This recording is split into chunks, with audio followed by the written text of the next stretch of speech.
Hello again and welcome to a very special event edition of Ponderpop. I am here at the eGames and Digital Lifestyle Show Expos in Melbourne, Australia. This convention is about all things digital entertainment. We have a whole range of gaming facilities here. We've got behind me here, we've got Nintendo showing off their Wii stuff. We've got Sony with their PlayStation gear here. We've got Microsoft down the other end with an awesome Gears of War 2 booth that I absolutely have to show you. And over the other side of the convention hall, we got all things just generally gadgety and awesome. So let's go have a look and see what it's all about. Joining me on my Expo adventures are my best mate Brent, who unfortunately knows many Disney musicals by heart, and rock princess, nay, rock goddess, Ali, who won, amongst other things over the weekend, a free t-shirt for kicking my ass 7 kinds of sideways at a Naruto fighting game. But more on that a little later. One of the most popular booths at the show was Microsoft's Gears of War 2 booth. They really went all out on the theme. The booth itself was built inside a shipping crate and surrounded by cots, footlockers and cans of radioactive material you should feel totally relaxed taking a nap next to right after a hard day of shooting aliens in the face. Inside the shipping crate was decked out with 8 player positions for some good old-fashioned multiplayer mayhem. To combat gamer stink from moist fanboys, the booth was also fitted with an air conditioning unit. Full points to Microsoft on thinking that one through. Sony's booth for its big game of the season, Little Big Planet, was fun. It had a huge globe on which visitors could create their own little custom Sackboys thanks to a sheet of stickers. And so that's what we did. Monkey face buddy, you must obey the power of the fist. It has the power of the lightning!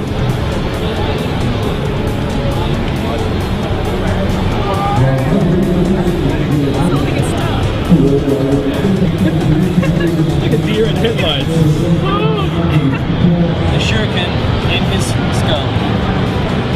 Uh-oh. Uh-oh. That is gonna go on eBay for like thousands. It's not going to stuck to the globe now. For those who like to not only kick it old school but get into building their own arcade controllers, X Arcade was in attendance, showing off their ready-to-go arcade sticks and also all the components you need to build your own custom-made arcade joystick. Or to even do what I did many years ago and build your own complete arcade game cabinet. The playable Street Fighter 2 game they had there called out to the classic arcade gamer within and demanded Brent and I face off in a fight for glory and bragging rights. Double KO! Alright.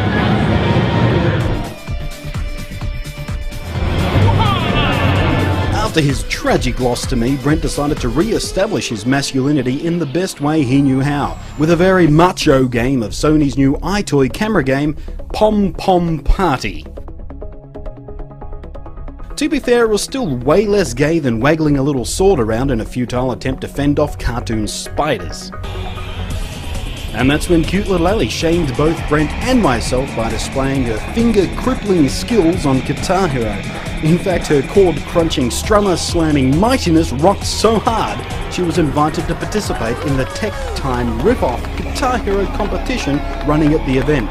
She was also given a free t-shirt for her undeniable levels of pure rock. Yeah. Good luck at it!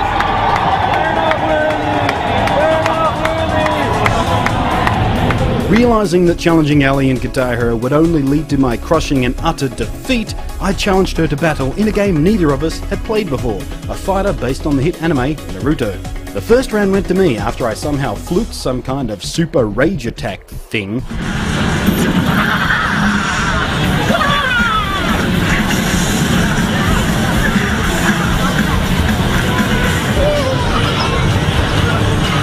The second round started well enough. I had found my groove and I was learning some neat combos. Unfortunately, this only seemed to fuel Ali's fire, and she proceeded to rain down pain on me like the angry fist of God.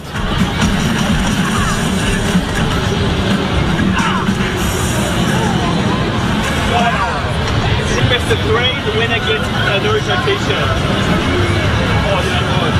It was then that a booth attendant upped the ante by offering a free t-shirt for the best of 3 rounds.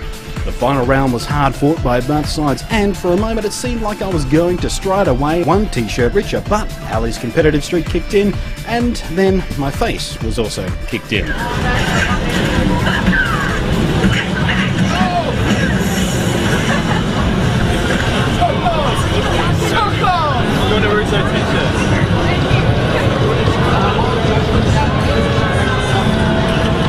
And then the time came for Ali's grand appearance on the main stage for the Tech Time Guitar Hero riff-off competition. The pocket-sized rock goddess didn't disappoint, rocking hard and having fun.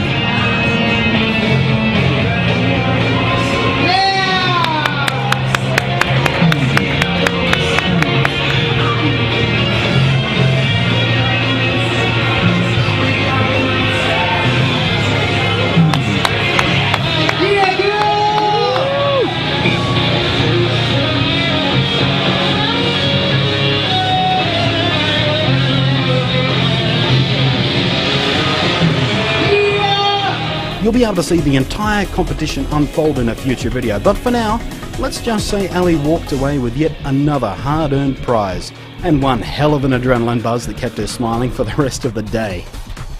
Of course, PC gamers were also well represented with all manner of power gaming rigs with all the requisite LED lighting, ridiculous amounts of cooling fans, and of course, emotionless, sweaty nerds isolated in their little computer case cubicles and headphones. Meanwhile, the console and portable gamers swarmed and buzzed around having their own brand of fun, including things like smiling while gaming and sitting in comfortable, relaxed seating.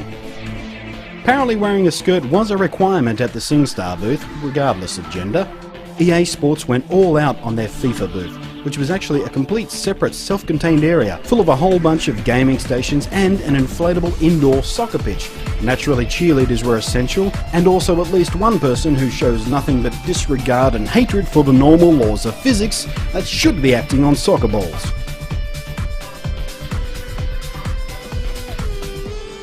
Physically interactive games are definitely the flavour of the moment. I'd estimate at the very least half the games up for play had some sort of wiggling, waggling, wobbling, shimmying, shaking, jumping or flat out thrusting required to play.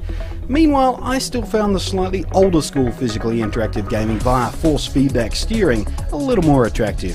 Nokia had their N-Gage stuff on display, this time marketing it as a game brand rather than a device for gaming, in a desperate attempt to stay relevant in the face of iPhone gaming and the Apple App Store.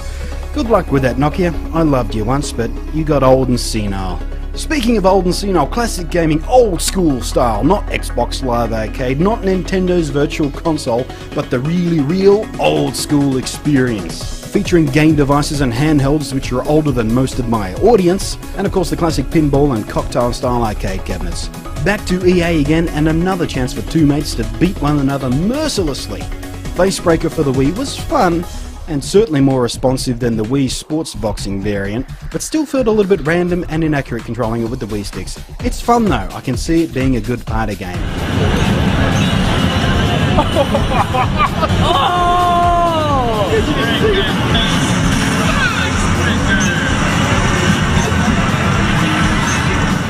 I was of course classy in my victory, and I resisted all urge to gloat and grandstand over the lifeless corpse of my worthless opponent.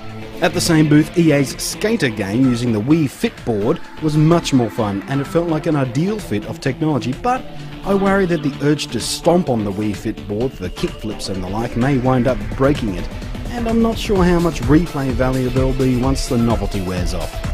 And as much as Nintendo seem to have utterly forgotten the core gamer, they still seem to remember what the hardcore gamer needs most: a handy breath mint. That's a nice subtle hint there, Nintendo. Not only are core gamers all but irrelevant to you now, but their breath stinks too. Thanks. There are some booths that were very pleasant to visit, and others less so.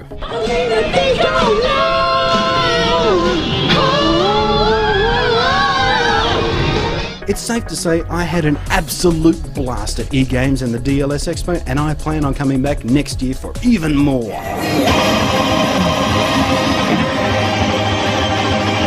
I also learned a very valuable lesson. I need much more practice at Guitar Hero.